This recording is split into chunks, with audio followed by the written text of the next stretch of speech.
j'espère que vous allez bien. On est lundi matin puis j'avais le goût de vous donner un boost parce que mon but cette semaine, en tout cas de mon côté, en tout cas on peut pas dire qu'il manque de soleil dans cet appartement-là, mais mon but cette semaine, c'est vraiment de dépasser mes limites. Parce que là, dans le fond, j'ai des objectifs, puis là, je suis tout le temps en train d'essayer de les réaliser sans vraiment réaliser que, dans le fond, il faut que je me dépasse personnellement pour atteindre le prochain niveau de ma vie. Puis des fois, même quand tu avances, là, c'est difficile parce que tu viens que dans la difficulté, tu développes un certain confort. Mettons, tu passes de 1 à 2, mais dans le 2, tu viens confortable à un moment donné. Fait que là, il faut encore que tu te sortes de ta zone de confort. Puis que, dans le fond, tu reconnaisses que tu dois arrêter de faire les choses faciles parce que tout devient une habitude à la longue dans la vie. Donc là, je vous ai sorti mes meilleurs 10 conseils pour dépasser tes limites. En fait, la première étape pour dépasser tes limites, c'est reconnaître ta zone de confort. Comme exemple, en ce moment, moi, ma zone de confort, c'est manger le soir. Ça, en ce moment, ça me nuit vraiment beaucoup. Donc là, le nouveau programme m'aide énormément, mais c'est un travail de tous les jours. C'est surtout difficile de ne pas s'auto-saboter là-dedans. Donc, c'est en premier reconnaître que là, dans le fond, on est arrivé à une zone qu'on est confortable, puis qu'on veut changer, mais que notre confort nous retient en arrière. Donc, ensuite de ça, il faut trouver un sens à notre défi. Mon défi, c'est quoi? Moi, je le vois comme... tu sais, mon problème avec la nourriture, c'est vraiment la solitude. Donc, je le vois vraiment comme un défi à mieux vivre ma solitude puis trouver des façons plus constructives de vivre ma solitude. Donc là, ça, c'est déjà trouver un sens à ton défi qui vient te chercher émotivement.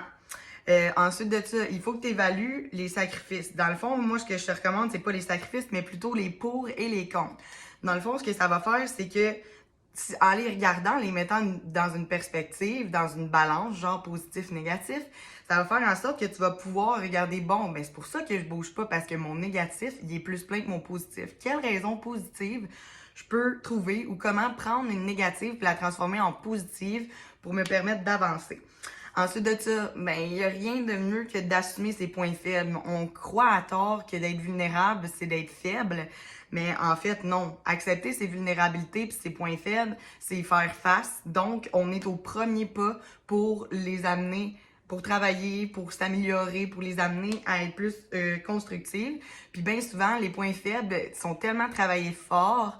Comme exemple, moi, vu que mon point faible, c'était le poids avant, mais j'ai tellement pris ça à cœur de perdre du poids puis aider les autres que, dans le fond, je sais pas comment vous expliquer, mais tu sais, j'ai assumé mon point faible puis je l'ai transformé en force. Puis je le transforme encore en force parce que c'est pas un processus d'une journée, la gang. Ensuite de ça, il faut accepter que dans la vie, il va y avoir des apprentissages. Je n'utilise plus le mot échec parce qu'il me fait chier puis il a une connotation vraiment négative. Donc, je trouve que apprentissage convient mieux. Donc, il faut accepter en partant qu'il va y avoir des apprentissages. C'est sûr à 100% que si tu entreprends un projet qui te tient à cœur, il va y avoir des moments où tu vas te dire « Colin, j'ai le goût de tout lâcher » ou genre « Colin, c'est vraiment pas ce que je pensais que ça serait ». Mais ce n'est pas un échec, bip, je dis plus, mais c'est plutôt un apprentissage. C'est que faut pas revirer de bord puis se dire qu'on n'est pas bon puis recommencer au début. Il faut se dire bon, mais qu'est-ce que je peux apprendre de ça puis de quelle façon je peux rebondir de cet événement pour grandir puis pour apprendre plus. Ensuite de ça, faut fréquenter des gens qui osent, d'où le pourquoi je suis aussi heureuse de faire partie d'une communauté de femmes comme celle dans laquelle je suis actuellement. Parce que on dirait que mes mots vont plus vite que mon cerveau, que ma bouche, excusez.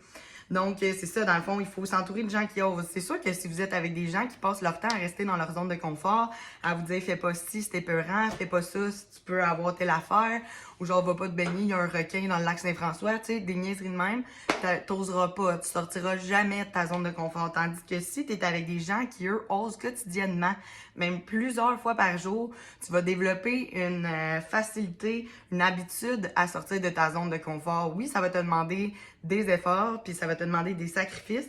Par contre, tu vas venir à mieux les gérer, mieux les vivre. C'est comme tout, on s'habitue à tous les humains.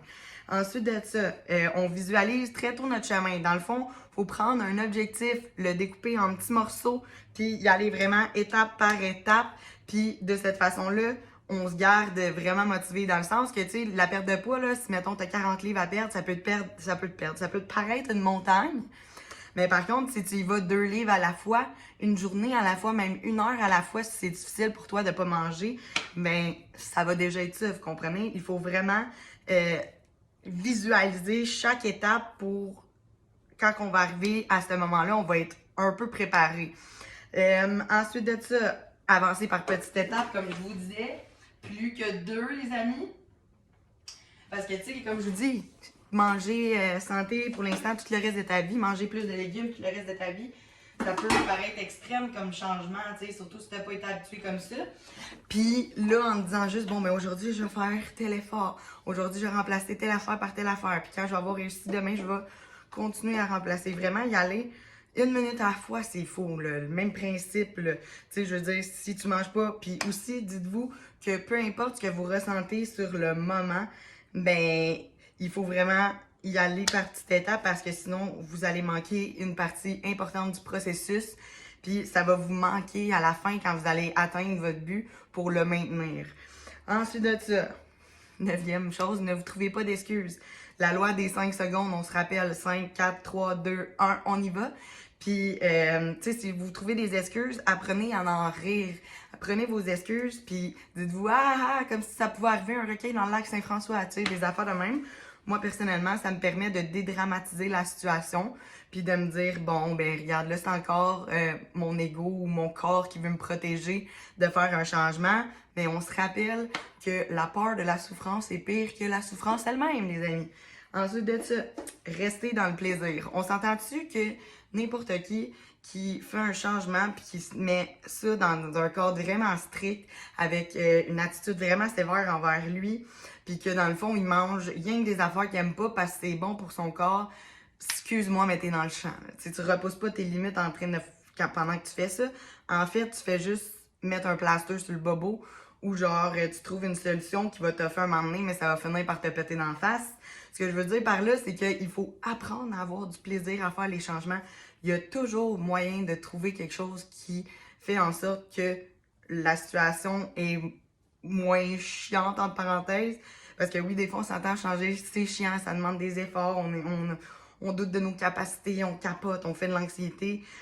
Mais il faut se rappeler que si tu as du fun en le faisant, que tu gardes tes yeux sur l'objectif tout en restant dans le moment présent puis en appréciant les petites étapes que tu franchis chaque jour, ben ça va faire en sorte que tu vas avoir du fun à faire ce que tu vas faire puis tu vas t'impressionner puis tu vas renouer avec toi en plus.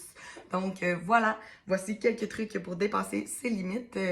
Moi aujourd'hui, je vais essayer tout le temps de donner un petit peu plus que qu'est-ce que je donne d'habitude. Puis à un moment donné, ça va finir tout par s'enchaîner. Puis ça va venir vraiment plus gros, puis je vais avoir dépassé mes limites à coup de petits dépassements personnels chaque jour. Voilà!